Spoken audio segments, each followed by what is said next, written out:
ये बात जरूर याद रखिए कि शहीद जुल्फ़िकार अली भुट्टो के दौर में भी उनकी जात को बहुत हदवे तरकीब बनाया गया, उनको बहुत बड़े इल्जामात का सामना करना पड़ा और मिलाकर वो लोग भी पाकिस्तान के अंदर अभी तक मौजूद है, वो जमातें मौजूद है और वो प्रेस भी मौजूद है, सेक्शन ऑफ प्रेस, जिन्होंने भुट्टो साहब की फांसी के लिए दुआएं मांगी और मुतालबे किए। तो आज भी अगर कुछ लोग अभी भी शहीद की जिंदगी में उन पर क्या क्या इल्जाम नहीं लगे और उनके जाने के बाद फिर हमें बहुत याद आया और आज सारा पाकिस्तान कहता है कि बड़ा जुल्म हो गया। आज भी पाकिस्तान पीपल्स पार्टी के साथ वही सूरत हाल है। तो अगर कामरान खान साहब, अगर डॉक्टर मुशाहिद मसूद साहब, वो लोग जो यार खुद सदर हसन जरदारी साहब के साथ थे उनकी इलेक्शन कैंपेन में, उस वक्त उनको एनआरओ याद नहीं आया जब वो सदर साहब की कैंपेन में जिस तरह वो काम कर रहे थे, मैं तो आपको बता नहीं सकता। उसके अलावा जब उन्होंने एमडीपीटी में बनने का जो फैसला कर लिया वो सदर हसन जरदारी साहब की क़यादत में ही किया और उस वक्त उनके संपर्क अच्छी थी जब उनको एक बड़ा अच्छा पैकेज मिला, पे मिली, अमेंडमेंट मिले। अब उनको सारे ढांग की गलती नजर आनी शुरू हो गई है डॉक्टर शाहिद मसूद साहब को। इसी तरह कामरान खान साहब ने हर शख्स को देखना चाहिए जिस इदारे का वो काम कर रहे हैं, उस इदारे का अपना रोल क्या है। वो तो गवर्नमेंट के टैक्स पूरे अदा नहीं करता, बहुत सारा वो टैक्स है जो उन्होंने कलेक्ट किया हुआ है स्टेट की तरफ से, स्टेट के नाम पे, और वो टैक्स देने की तरफ नहीं आ रहे। इस तरह और एक लंबी दास्तान है। शहीद भाई साहब जो पाकिस्तानी शहरियत नहीं रखते बल्कि अमरीकी शहरी है, वो वहां से खड़े होकर एक ही टारगेट पर चले हुए हैं और उनको एक खास स्पेसिफिक टारगेट प्रेसिडेंट की दात है। तो ये हम कहते हैं कि ये वो जो अमल है ये एक खास सेक्शन है जो हालात को खराब करने के ताबे है। जी शेख साहब या आप? जी फारूक शाह, न्यूज़ वन और वसीम टीवी से। मेरा आपसे सवाल है कि पीपल्स पार्टी के बल्कि कुछ अभी इमाम जो है वो भी अब ये बात कहने पे मजबूर हो गई है और पिछले दिनों आसिफ अली जरदारी साहब ने, प्रेसिडेंट ऑफ पाकिस्तान ने, ये कहा था कि बेनजीर भुट्टो के कातलों को जानता हूं। अगर आपकी हुकूमत है, अगर आज बेनजीर के कातिल बेनकाब नहीं होते तो क्या ये अवाम क्या समझे कब बेनकाब होंगे, जबकि पूरी हुकूमत भी आपकी है, एजेंसियां आपके हाथ में है, सब कुछ आपके हाथ में कंट्रोल है। उसके बावजूद बेनजीर भुट्टो के कातलों के बारे में नहीं आई थी। उस वक्त भी हमने ये बात की थी, मुतालबा किया था कि बीबी शहीद के जो शहादत है उसका इन्वेस्टिगेशन न्यूट्रल एजेंसी से कराई जाए। हुकूमत आ गई और उस वक्त भी आपको याद होगा कि एक खत जिक्र हुआ जिसपे बहुत मुश्तैल हुए लोगों को एक नामा करने की कोशिश की गई कि जी हम किसी को अलर्ट कर रहे हैं।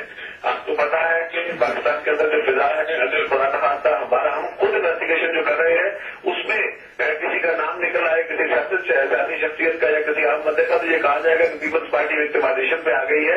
लिहाजा हमने एक न्यूट्रल एजेंसी को जो यूएस की एजेंसी है उसको ये काम दिया है और वो हमें तवक्को है, उनको एक माह की एक्सटेंशन दी गई उनके काम में। हमें तवक्को है कि जल्द वो अपनी रिपोर्ट दे देंगे और बीबी शहीद के जो किरदार है उनके कदम में वो वादे सामने आएंगे। लेकिन ये बात जरूर याद रखिए, जब प्रेसिडेंट साहब ने कहा या हम कहते हैं तो हम हमेशा कहते हैं कि बीबी का कत्ल किसी एक दो चार अफराद की ज़हन की सोच नहीं हो सकता, वो एक निजाम की वजह से है। बीबी का कत्ल एक सिस्टम है। हाँ, उनके ऊपर गोली चलाने वाले तो कोई हाथी थे, उसको एग्जीक्यूट करने वाले जो समल को कुछ हाथी थे, लेकिन वो एक निजाम है जिसकी वजह से शहीद भुट्टो को भी शहीद किया गया, बीबी शहीद को भी शहीद किया गया। अब हमें उस निजाम को खत्म करके तब्दील करके अपना बीबी का बदला लेना है। अफकोर्स उन अफराद को भी सजा मिलेगी जो उसमें मुलव्वस होंगे, लेकिन वो चंद अफराद तो बीबी के कत्ल का बदला नहीं हो सकते। जी डॉक्टर साहब आपकी बात। जी रजिया। कैसा, मैं रजिया हूँ जंग से। मेरा आपसे सवाल ये कि आप क्या नहीं समझते कि फौज जुडिशल मार्शल या मीडिया ट्रायल के जरिए पीपल्स पार्टी की हुकूमत का खात्मा करना चाहती है? नहीं, बिल्कुल इस वक्त किसी इदारे का इस तरह का कोई इरादा नहीं है। मुसल्लह अफवाज की क़यादत जो है जनरल इशफाक परवेज कैनी साहब और उनके बाकी साथी, वो पाकिस्तान के अंदर इस वक्त कानून की हुक्मरानी, आइन की अमलदारी चाहते हैं और उन्हें इस बात का बखूबी एहसास है कि पाकिस्तान के खतरात क्या हैं। वो सिविल हुकूमत के साथ मिलकर और हमारे पॉलिसी के मुताबिक वो पाकिस्तान से इस वक्त दहशतगर्दी का खात्मा के लिए पूरी अजीम कुर्बानियां दे रहे हैं। इस वक्त पाकिस्तान को इस्तेहकाम की तरफ लेके जाने की जरूरत है और पाकिस्तान की कौम को जुड़त की, इकट्ठी, यकजहती की जरूरत है।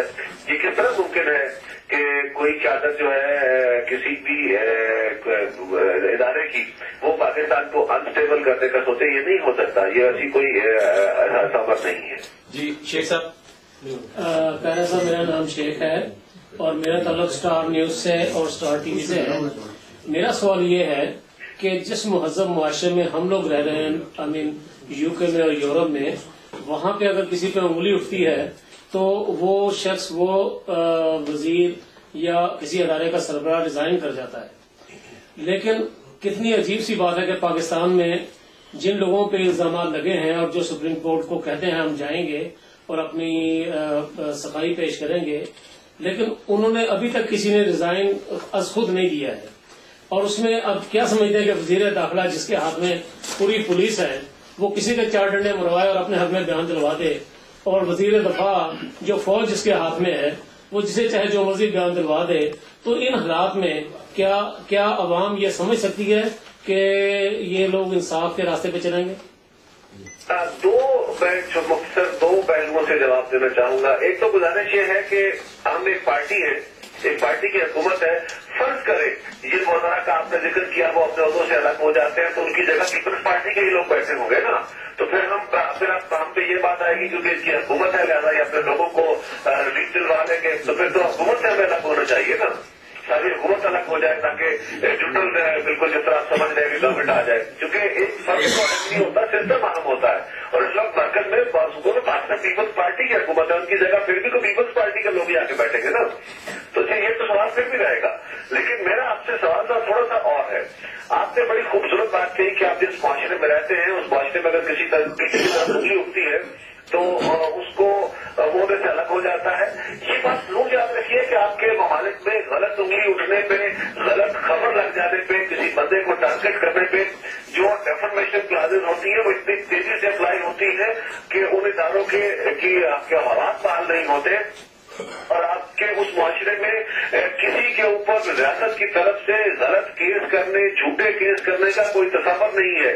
और हमारे ऊपर ये वही केसेज हैं जिनके बारे में उस वक्त के हुक्मरान मियां नवाज शरीफ साहब ने और उनसे पहले मुकदमा बने थे उन्होंने भी, और उस वक्त चौधरी शुजात हुसैन साहब का आज भी शायद बयान अखबार में आपने पढ़ा होगा कि वो कहते हैं मैंने खुद लिख के दिया था कि ये गलत केस हम बना रहे हैं आसिफ जरदारी साहब पे। लिहाजा आपके और एक केस वो भी है जो हमारे खिलाफ एक केस डिसाइड होता है, वही केस जो पाकिस्तान के अंदर भी था, स्विट्जरलैंड में भी हमारे खिलाफ डिसाइड करती है लाहौर हाई कोर्ट का रावलपिंडी बेंच, जिसमें मलिक कयूम साहब उस वक्त जज थे, उनके साथ एक और जज साहब थे। वो सुप्रीम कोर्ट न सिर्फ उसके फैसले को खत्म करती है बल्कि जज साहबान को इस्तीफा देने का कहती है कि घर चले जाओ। ये भी आपके माशरों में नहीं होता। इस तरह के न केसेस बनते हैं, न रियासत के इदारे किसी फर्द या किसी अपने मुखालफ के खिलाफ इस तरह इस्तेमाल किए जा सकते हैं।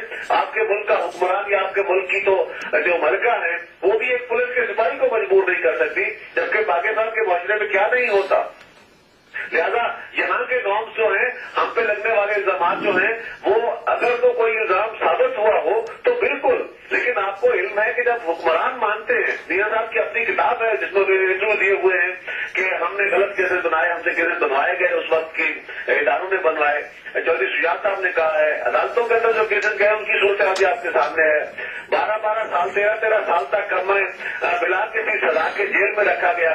और आपको पता है आसिफ जरदारी साहब को एक केस में सजा जेल में रखा गया, उनको बेल नहीं दी गई और वो केस ये था कि किसी बंदे ने BMW गाड़ी मंगवाई, BMW केस है, किसने गाड़ी मंगवाई और उसके बाद में केस बनाया गया तो उसकी ड्यूटी कब अदा की गई है और ये इल्जाम लगा कि ये गाड़ी आसिफ जरदारी साहब की है, उन्होंने किसी नाम से मंगवाई। तो भाई उसकी ज्यादा से ज्यादा सजा ये होती है कि या आप गाड़ी का कब्जा कर ले या उस पर आप फाइन कर दें और एडिशनल ड्यूटी ले लें। तो उनको उस केस में भी कितना अच्छा जेल में रखा गया, बेल नहीं दी गई। तो ये भी आपके ममालिक में नहीं होता। हम जिस मुआशरे में रह रहे हैं ये आप ही का मुआशरा है, लेकिन हमारे यहाँ वो रवायात भी हैं जिनका माजी कोई अच्छा नहीं है। लिहाजा हम ये बात कहते हैं कि झूठ की बुनियाद पर लगने वाले इल्जाम, गलत इल्जाम की बुनियाद पे अगर इस्तीफे देने शुरू करते तो कल मेरे इल्जाम परसों किसी और के खिलाफ वज़ीर आज़म साहब के खिलाफ इल्जाम लग जाएगा। हमारे यहाँ तो डेफर्मेशन होता ही नहीं है, बहुत स्लो प्रोसेस है और हमें तो आज जिस हालात का सामना है हमारे ऊपर तो एक यलगान है और झूठे केसेस बनाने की कोशिश की जा रही है, बिल्ड करने की कोशिश की जा रही है। और अदालत के अंदर बैठे, मीडिया के अंदर बैठे हुए कुछ साथी जो हैं वो तो हमें कनेक्ट कर रहे हैं लिहाजा ये जरूर देखिए, जो बात आप मुतालबा करते हैं कि मौजूद मुबाशरों में ये हो रहा है, हमें भी इस बात का एहसास और इदराक है।